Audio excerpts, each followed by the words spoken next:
Hello，大家好。今天说主题之前呢，我先聊两句啊。我看有很多朋友在我下面留言说，还是那句话啊，说你这个播放量少啊，你得找那些大 V 们帮你推一下啊。我还是那句话啊，我们这个视频呢，不是那么急于求成。当然了，你说订阅量越多，当然越好，对不对？这个你搁谁都开心。但是我还是那个宗旨啊，就是慢慢来啊。我们呢也不用去拜托其他朋友大 V 们帮我们推这个视频，原因就是我总觉得我这个视频啊还有挺大的这个提升空间。在自己这个视频还不是很成熟的时候呢，急于让别人去推荐，我觉得呢在我这边啊，我自己心里有点过不去啊。还是那句话，我们这个视频呢又不是说做个1个月、2个月、3个月、5个月就收掉了，对吧？赶快赚一波流量就结束了，咱也不是那个，对吧？咱也不是为了急于变现，所以呢，我们呢就是细水长流，不着急。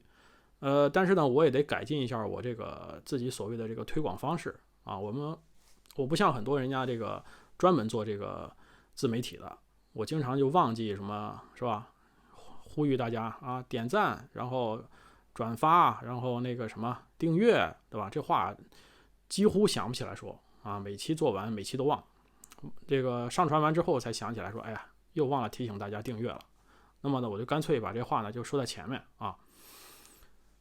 这期聊点什么呢？就像我这个题目当中说的一样，今天呢我又看了崔老师的最新的一期视频，我看了一下时间啊，不是最新的，好像是2天前的了。但是我今天才刚收到这个推送。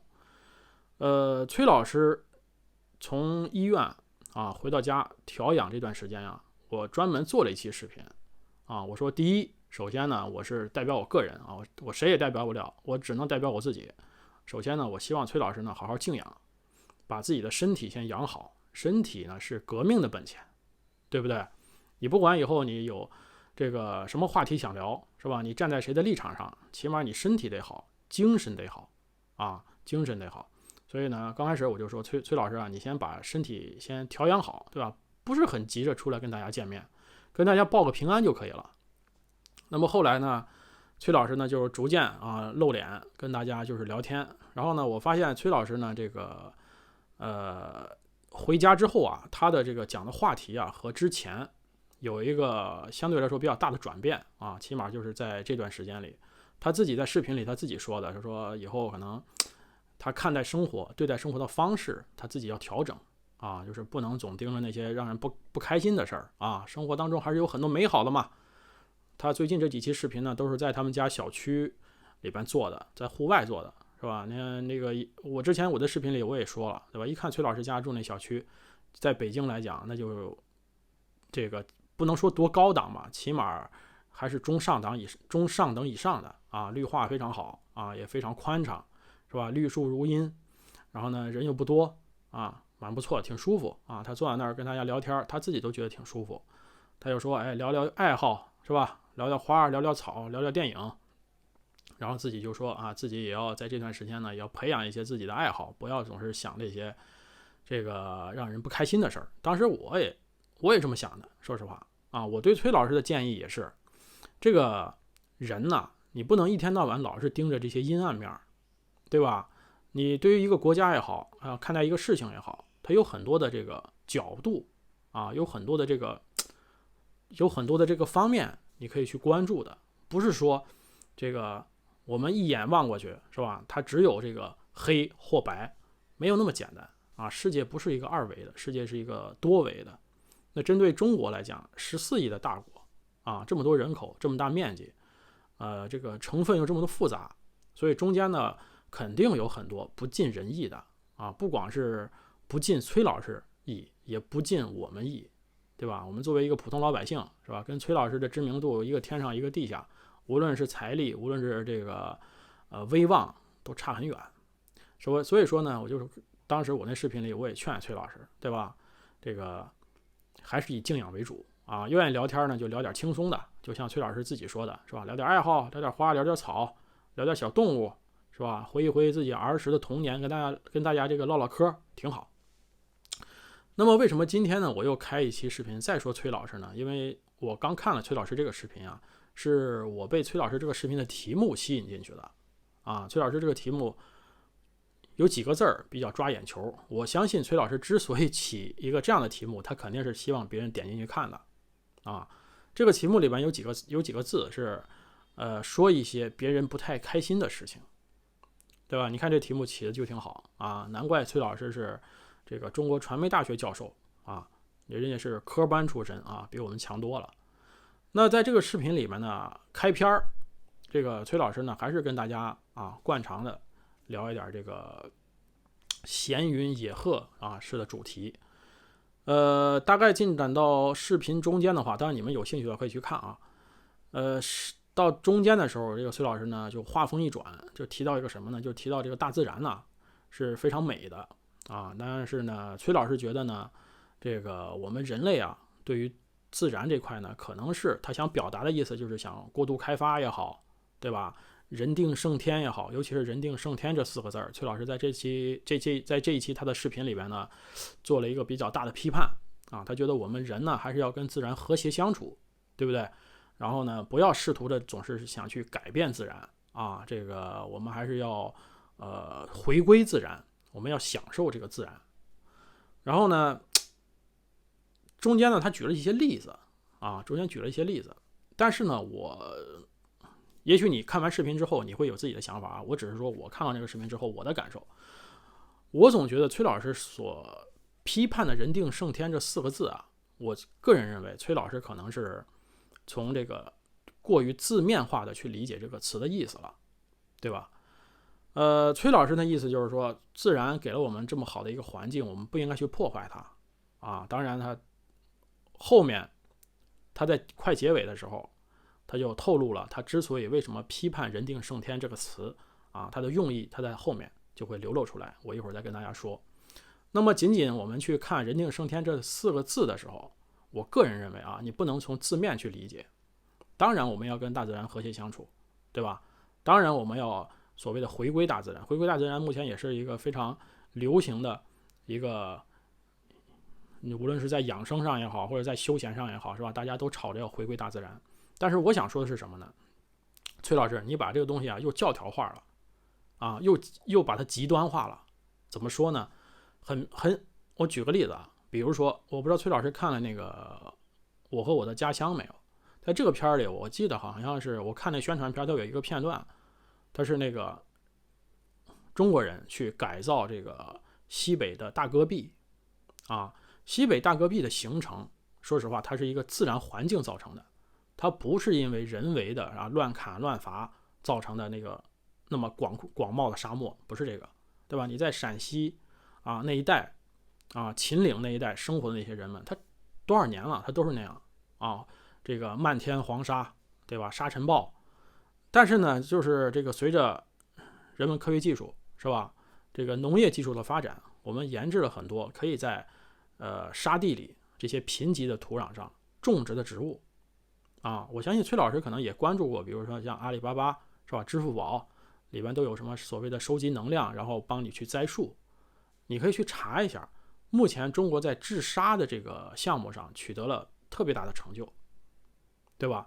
如果说以这个例子来跟崔老师讨论这个人定胜天这4个字的话，我觉得这时候人定胜天它是一个褒义词，它不是贬义词，崔老师啊。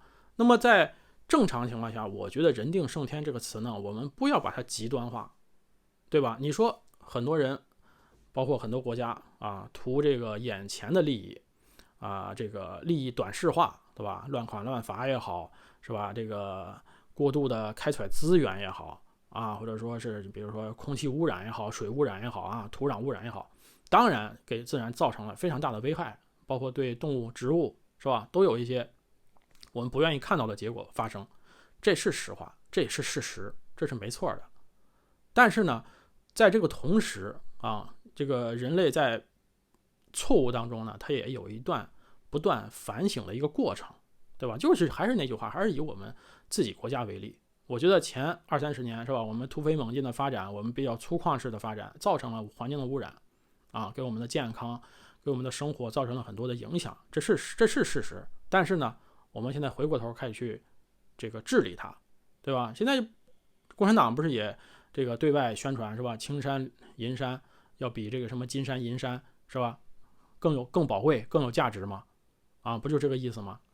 所以说我觉得呀，人定胜天这个字，看你怎么从哪个角度去理解啊。那么可能崔老师呢又惯性的把这个东西呢又去从这个阴暗的这个角度啊，从这个负面的角度去看待它了，对吧？我说的没错吧？所以还是那句话，我个人还是认为崔老师你的这个整个精神状态，我说句可能你不太愿意听的话，包括这个喜欢崔老师的这些观众，还是没有调整过来，还是没有调整过来。我这个人说实话，我们也是小老百姓一个，我们生活当中上有老下有小，工作有压力，是吧？这个钱包也不够深，每个人都会遇到方方面面，是吧？来自家庭的，来自社会的，来自人际关系的各种各样的压力啊，各种各样的不顺利。但是如果说你把任何的事情啊，遇到任何的问题，都从阴暗的这个角度，都从这个负面的这个角度去切入的话，你自己的情绪受影响，久而久之就会造成，就是类似于像崔老师，就比如说抑郁症啊，对吧？没有得抑郁症，也会有一些其他精神方面的一些疾病，长此以往对你自己肯定是不利的，对不对？你说你说你号召大家啊，不要总是想着战胜大自然，想着战胜大自然。大自然带给人们的有阳光、沙滩、绿草、鲜花，有没有？有。但是大自然同时也带给大家很多灾害，地震、台风，是吧？就刚刚我跟你说的沙漠、海啸，那这个是不是需要人们通过自己的技术的不断进步，对吧？去改善这个比较恶劣的自然环境？咱不能说崔老师你住在北京是吧？一个高档小区里，你这个收入也高是吧？名望又大，你不愁这个不愁那个，你就号召大家，哎呀，你们回归自然吧，对吧？你们不要污染环境了。这话说的有点站着说话不腰疼，我说白了，对吧？你让那些生长在大西北、生长在西藏高原啊、青藏高原的那些那个老百姓，他们怎么想？对不对？他们怎么想？举个很简单的例子啊，我们现在中印边境的那个边防战士，对吧？现在晚上你到了11月份，那个拉达克那地区零下30度，你让我们回归大自然，那解放军还活不活了？那现在你看看我们那边那个营房建的都是保暖型的营房，对吧？都是保暖型的，里边还能这个充氧，因为那个地方还高山还缺氧。你说我们怎么回归自然？在那个自然环境下，你说那个自然环境是人为最后造成的吗？是人为破坏而造成的那个环境吗？它不是嘛，对不对？但是如果说我们要坚守在那个边防线上的战士，你就需要人类的科技发展来给他创造一个适合他生存啊，适合他这个巡逻的一个环境。这个从某种意义上来讲，这个是不是也叫人定胜天？崔老师，我这么理解也没错吧？所以还是那句话，我们不要把这个东西极端化啊，不要极端化。你一极端化，你又回到你这个住院之前那个状态了。另外，崔老师在这期视频里吧，他又提到一个词，让我觉得稍微有点不舒服。他说呀，他接下来要说这段话呀，就是我跟他说那段话啊，人定胜天，怎么。他说这段话的时候，他觉得这段话有点危险。当时想了半天，我看完这个视频之后啊，我没有认为他说这段话对于他人身安全有什么产生危险。崔老师，你又有意无意的，你又带节奏了，给关心你的是吧，热爱你的那些观众，你想传递一个什么这个思想？就是说你好像你只要说到一些稍微带那么一丢丢敏感的话题啊，你就觉得自己是个危险。举个例子，你发现没有？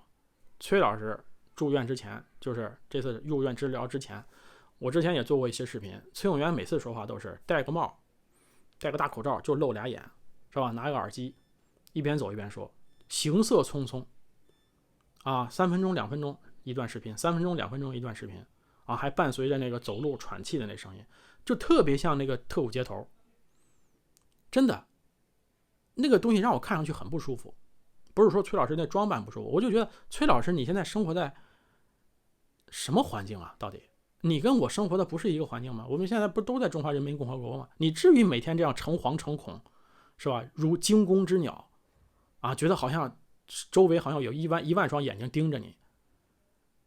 我觉得不是吧？我说你看你现在小区里随便溜达，对吧？拿着相机就拍，我不知道是你夫人还是你的工作人员啊，帮你拍，那谁管你了？没人管你啊！你在公共场合那样说话，谁管你了？有人管你吗？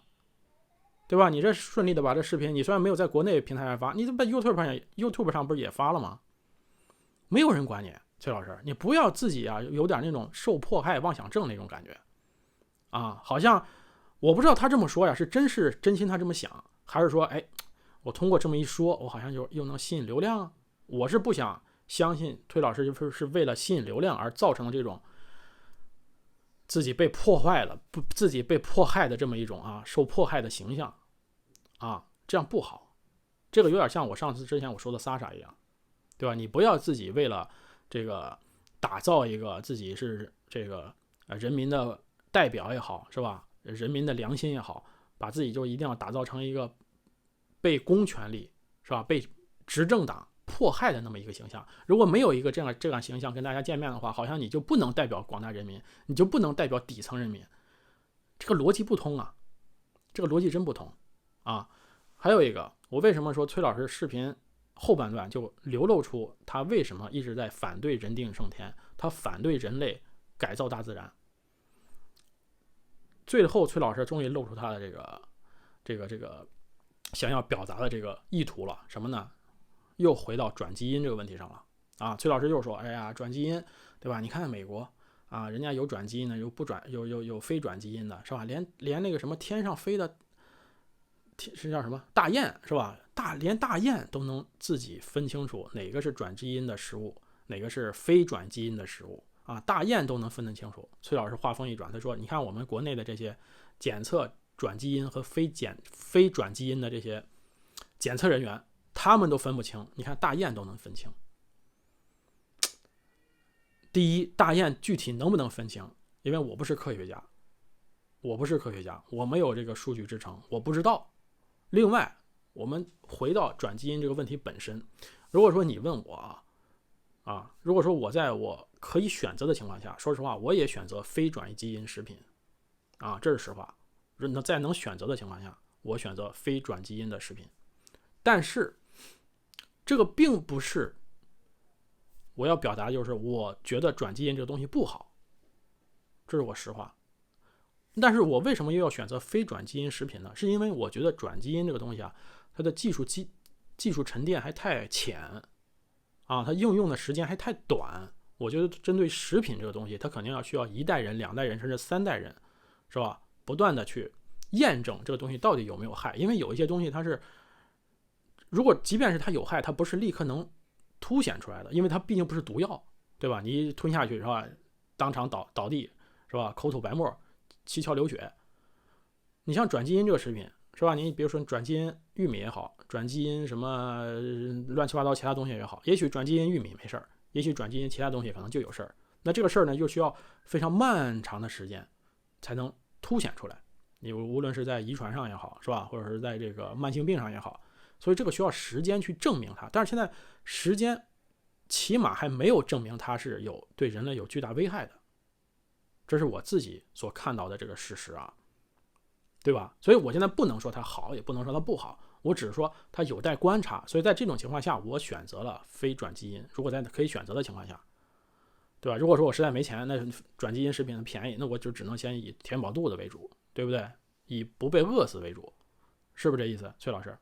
尤其你针对像那些非洲啊什么很多是吧，连饭都吃不上的那些老百姓，你去跟他推广说你不要吃非转基因的啊，非转基因好啊，非转基因怎么健康，怎么健康，结果那兄弟饿死了，那小孩饿死了。所以你扯那些都没用，知道吧？大家也知道啊，崔永元目前他是有网店的，他一直在推他的这个非转基因的一些食品啊，大米有玉米，之前我看了一眼，什么对那个大闸蟹上市的时候，他还卖大闸蟹，说实话挺贵的，确实挺贵啊！你让我吃，我吃不起。你让我跟这个崔永元啊推荐的他卖的这个非转基因的食品和转基因食品让我选，我只能选转基因食品了，因为崔老师卖那个是确实有点贵啊。我的印象当中啊，如果说没有记错的话，好像是非转基因的食品的好几倍的价格，对吧？所以你在这种情况下，崔老师就推导出一种，就是说，哎呀，你看是吧？大自然多好啊！那当然了，非转基因那就是大自然的产物了，对不对？那就是大自然的产物了。但是你转基因为什么出现了转基因这个食品的这个粮食呢？就是因为提高产量，对吧？这个降低病虫害，少生病，不就是出于这个目的吗？要不然他干嘛研究这些呢？那他有研究他的目的，他有研究的这个意义，我可以这样说。但具体他对人类健康有没有害，有多大有害，这个害处在哪儿，还是在验证当中。我还是那句话，你不要过于急着判断啊。另外，您以大雁能够分清楚转基因和非转基因，作为一个好像来利用大雁来佐证啊，这个非转基因就是好，转基因就是不好。你看，连大雁都不吃，这是一个科学态度吗？崔老师，您觉得这是一个科学态度？我现在暂时，我现在都不论这个大雁到底真的能不能分清，您也没有举出这个实际的这个数字或实际的调查报告说大雁就是能分清，没有，您就是随口那么一说，我也就是是吧，随耳这么一听，对吧？即便他真能分清，那大雁就能证明转基因啊，非转基因一定比转基因的好多少吗？对不对？再回到那个非洲那边的人都吃不上饭了，你靠着非转基因食品，你的产量，你的这个病虫害的这个这个叫什么？这个叫什么？病虫害的这个感染的这个效果，或者说这个抗病虫害的这个能力方面，它不如转基因食品，那你产量就会降低嘛。这段什么说的有点乱啊，你们听懂我说的意思吧？对不对？所以我还是那意思，您不用为了推非转基因这些东西，前面铺垫了那么老久，一直说人定胜天，人类改造大自然是不对的，我们要回归，对吧？我们要去森林，我们要去哪里去哪里？这年头吵着回归大自然的，一般都是有钱人，这是实话，对吧？老百姓，普通老百姓都是为了一日三餐奔波呢，撅着屁股在公司、在工厂干活呢。大量的农民工为什么进城？他为什么不回归大自然？那回家不就回归大自然了吗？种地不就好了吗？那是那么简单吗？崔老师，我觉得还是您在云端啊活得太久了啊！您试图一直想把自己塑造成一个来自于底层人民的这么一个代言者的形象，但是我觉得通过今天这个视频，我个人认为我不是很满意啊，我不是很满意。但是还是回到我之前有几期给您做视频，我的意见啊，我的观点，我觉得造成目前崔永元整个他对外输出的所有的这些内容，我个人更倾向于认为他是他精神不好造成的。所以还是那句话，崔老师，回家好好休息，回家好好休息。我也观察到了，您大病初愈之后，人消瘦了很多啊，瘦了很多，这是事实，对吧？声音也沙哑，精神状态你不可能像这个没生病的样子，这不可能，的确是看着挺疲惫啊，挺疲惫的。所以在这种情况下，就不要撑着，一定要出来跟大家聊两句。你聊着你就聊回去了，知道吧？这样不好，崔老师啊，还是那句话，你想一想，你这个出院到现在，你头几期的节目那风格，我觉得就可以了，你就按照那个路数走就行了啊，养爱好，对吧？